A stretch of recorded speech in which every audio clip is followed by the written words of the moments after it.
시간과 공간으로 구성된 미지의 세계가 과연 존재하는 것일까요? 과학계는 여전히 조사하고 있습니다. 수많은 공상과학 영화에서는 때로는 빛의 터널, 타임머신 등을 통해 과거 또는 미래로 이동할 수 있어 시간여행자가 된 운 좋은 사람도 있습니다. 공상과학 소설 속의 장면이 실제로 가능하다면 어떤 일이 발생할까요? 2006년 4월 23일 25세 청년 세르게이 포노마렌코가 우크라이나 수도 키예프의 거리에 나타났습니다. 세르게이는 구소련의 복장에 낡은 카메라를 손에 들고 의문 가득한 표정으로 거리를 쏘다녔습니다. 세르게이의 행동은 경찰의 관심을 끌었고 경찰관은 그에게 신분증을 보여달라고 했습니다. 그가 내민 증명서는 1950년대 소비에트 연방에서 사용하던 것으로 상단에는 세르게이의 사진이 부착돼 있었습니다. 증명서에 따르면 세르게이 포노마렌코는 1932년 키예프에서 태어났는데 지금의 모습은 20대로밖에 보이지 않았죠. 세르게이는 자신의 신분을 경찰에게 밝혔지만 들을수록 이해할 수 없었던 경찰은 더욱 황당할 뿐이었습니다. 경찰은 세르게이의 정신에 문제가 있다고 여겨 키예프 정신병원으로 보내 심리학자 파블로 크루티코프 박사에게 조사를 부탁했습니다. 세르게이는 크루티코프 박사 사무실로 들어가자 주위의 모든 것을 주의 깊게 관찰했습니다. 그는 사무실의 벽시계가 멈춘 것을 발견하고 지금 몇 시죠? 라고 물었습니다. 세르게이는 박사에게 자신은 1932년 키예프시에서 태어났고 올해 25세라고 말했습니다. 2006년의 세계에서 세르게이는 20대 청년이었습니다. 파블로 박사는 세르게이에게 어떻게 2006년에 나타났는지 기억해 보시오. 라고 했습니다. 세르게이는 설명하기 시작했습니다. 휴일이라 집에서 나와 시내 중심가를 걸으며 사진을 찍으려고 했어요. 카메라를 들고 몇 걸음 걷지 않았는데 하늘에 떠 있는 이상한 비행물체를 보았어요. 마치 커다란 시계 같았죠. 나는 그 비행물체에 탔다가 곧 내렸어요. 이어서 그는 박사에게 카메라 필름을 검사해 달라고 해서 조사했더니 사실이었습니다. 크루티코프 박사는 바딤 포즈너라는 사진 전문가에게 세르게이의 카메라와 필름을 확인해 달라고 했습니다. 바딤은 카메라에 들어있는 필름은 1970년대 이후로는 생산이 중단된 것이라고 했습니다. 카메라 모델은 야시마로 일본 카메라 제조업체인 야시마플렉스에서 만든 것이라고 했습니다. 수집가라면 구식 카메라를 가지고 있을 수 있지만 세르게이의 카메라는 거의 새 것이나 다름없었습니다. 필름이 너무 오래돼 현상에 어려움이 있었지만 세르게이가 설명했던 정체불명의 비행물체가 찍혀 있었습니다. 그 물체는 무척 컸고 공중에 떠 있었습니다. 흔히 비행접시라고 불리는 것과 같았습니다. 박사가 세르게이에게 사진을 보여주자 그는 무슨 일이 일어났는지 정확히 기억하지 못했습니다. 세르게이는 처음 이상한 비행물체를 보고 사진을 찍었어요. 두려워 떨면서도 마구 셔터를 눌렀죠. 문득 정신을 차렸을 때 나는 이미 전혀 다른 세계에 와 있었어요.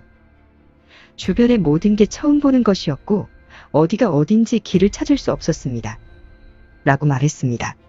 쿠트리코프 박사는 사진이 진짜이며 사진 속 비행물체는 비행접시라고 확신했습니다.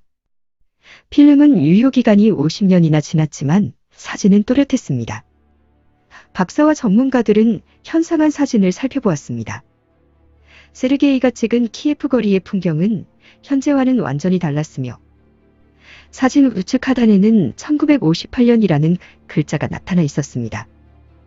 일반 필름은 2에서 3년 정도가 유효기간이지만 잘 보관하면 약 20년 정도로 연장할 수 있습니다. 하지만 반드시 밀봉해 열과 습기가 없는 저온 상태에서 보관해야 합니다. 그러나 2006년에 현상한 1958년에 세르게이가 찍은 사진은 마치 새 것처럼 또렷했습니다. 사진 전문가들은 도무지 이해할 수 없는 현상이라고 했습니다. 세르게이의 주장처럼 시간과 공간을 초월한 것이 아니라면 필름은 무척 특별한 환경에서 아주 잘 보존됐어야 했습니다. 의사와 전문가들은 조사를 계속해 두 젊은 남녀가 함께 찍은 사진을 확인했습니다. 남자는 세르게이였고 여자는 그의 친구 발렌티나 쿠리시라고 했습니다. 사진 속 세르게이가 입고 있는 옷은 2006년에 그가 입고 있는 것과 같았습니다. 2006년 4월 25일, 세르게이는 박사와의 마지막 상담을 마치고 자기 방으로 돌아갔습니다. 사건이 너무 기괴했기에 박사는 자기 생각을 정리할 필요가 있었습니다. 그는 이 사진이 실제로 세르게이가 1958년에 찍은 것이라는 사실을 믿어야 할지 고민하고 있었습니다. 얼마 후 의료진은 방으로 돌아간 세르게이가 사라졌다는 사실을 알았습니다. 경찰이 CCTV를 확인한 결과 세르게이가 방으로 들어가는 모습은 찍혔지만 나오는 모습은 없었습니다. 의료진은 정신병원 병동의 창문은 모두 용접돼 있고 설령 창문이 열려 있어도 철창이 막고 있어서 밖으로 빠져나갈 수 없다고 했습니다. 하지만 세르게이는 감쪽같이 사라졌습니다. 모든 사람이 생각한 것은 한 가지. 세르게이가 자신이 살았던 시대로 돌아갔다는 것입니다. 사진 속의 여성, 즉 세르게이의 여자친구가 만약 지금까지 살아있다면 그녀는 유일한 단서이자 역사적인 목격자입니다. 경찰이 발렌티나를 찾아낸 것은 행운이었습니다. 2006년에 발렌티나는 74세였죠. 그녀는 앨범에서 1958년에 세르게이와 함께 찍은 사진을 찾아 보여주었습니다. 그 사진은 2006년에 세르게이의 카메라 필름에서 현상한 것과 똑같았습니다.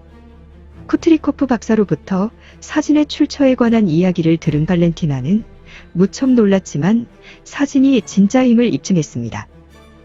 발렌티나에 따르면 세르게이는 그녀에게 이상한 이야기를 많이 들려주었다고 합니다.